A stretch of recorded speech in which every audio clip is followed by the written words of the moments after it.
le Christ, durant 40 jours,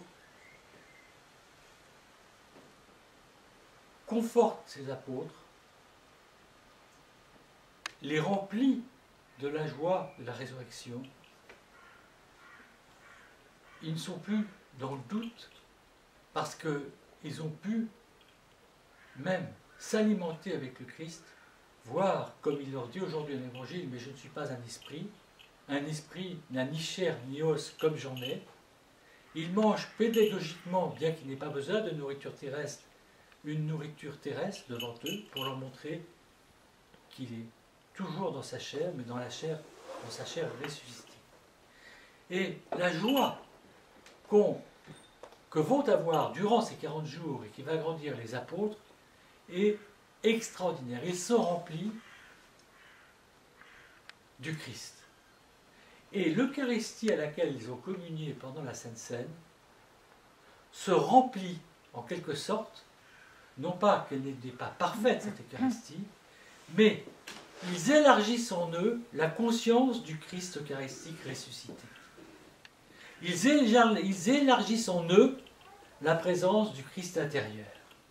On ne comprend pas suffisamment ce mystère que les apôtres ont reçu le corps du Christ et le sang du Christ, qu'au départ, avec ce corps et ce sang, ils ont connu le doute, même l'apostasie pour l'apôtre Pierre, la fuite pour les uns, mais que le Seigneur les a purifiés par son sang versé,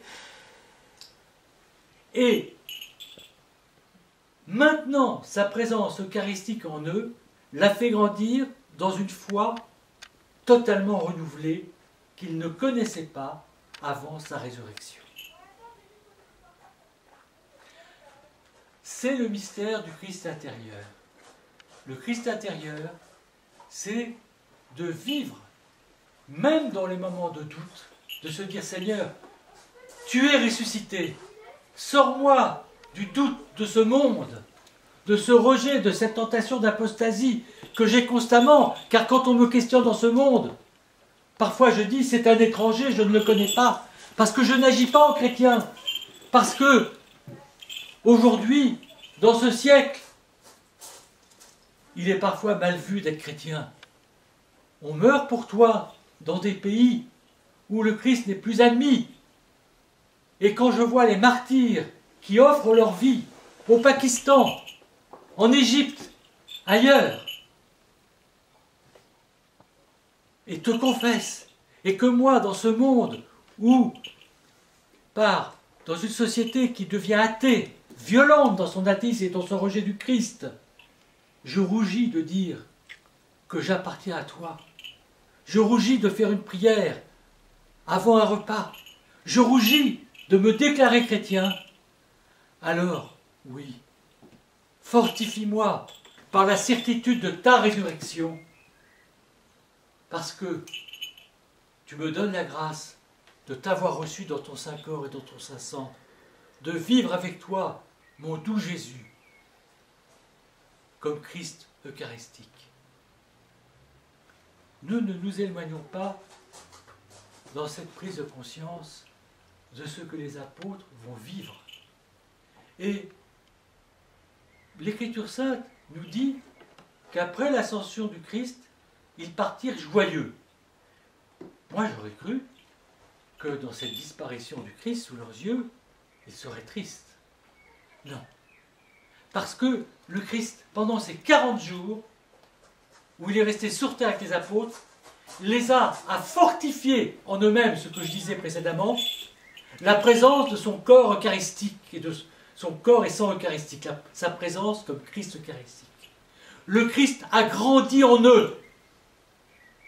La conscience qu'ils en avaient a fait grandir le Christ en eux, puisque la foi et les œuvres de la foi ne viennent que dans la disposition que nous leur donnons, nous. Alors, lorsque le Christ, s'élevant au ciel, disparaît de leurs yeux, certes, au début, ils ont leurs yeux vers le ciel, Mais ils sont rapidement rappelés à l'ordre par les anges, qui leur disent, hommes de Galilée, pourquoi regardez-vous le ciel ainsi? Et ils comprennent que le Christ ne s'est pas séparé d'eux. L'apôtre Paul dit, même ceux qui ont connu le Christ corporellement doivent apprendre à le connaître autrement. Désormais, c'est en eux, vers leur cœur, qu'ils vont vivre le Christ intérieur. Ils ont quitté, lors de l'ascension, le Christ extérieur. Et ils sont appelés, par la dernière parole du Christ, à aller à Jérusalem. Annoncer à Jérusalem. Annoncer au monde entier mon évangile en commençant par Jérusalem. La Jérusalem, c'est la Jérusalem intérieure. C'est la Jérusalem du cœur qui reçoit l'Esprit Saint. Ils vont dans cette attente de l'Esprit Saint, mais cette attente dans laquelle ils sont déjà initiés par la présence du Christ à recevoir encore davantage le Christ en eux par la descente du Saint-Esprit qui renouvelle la venue du Seigneur dans leur âme et dans leur cœur. Désormais, c'est en eux qu'ils adressent au Christ eucharistique leurs prières, leurs demandes. Ils ne tournent plus leurs yeux vers le ciel, mais comme nous le voyons dans les photos qui nous sont données d'apercevoir des moines du Mont Athos, que l'on voit toujours ainsi courbés, la tête inclinée vers le cœur, dans la prière du nom de Jésus qui est maintenant la prière de tous les monastères orthodoxes. C'est vers le Christ eucharistique dans leur cœur que ces moines parlent, s'adressent. Ils ne connaissent pas le désespoir total, parce que même dans le désespoir, il leur arrive de connaître de grandes épreuves. Eh bien, ils savent que la source de toute espérance n'a jamais quitté leur cœur. Alors, pourquoi communions-nous fréquemment?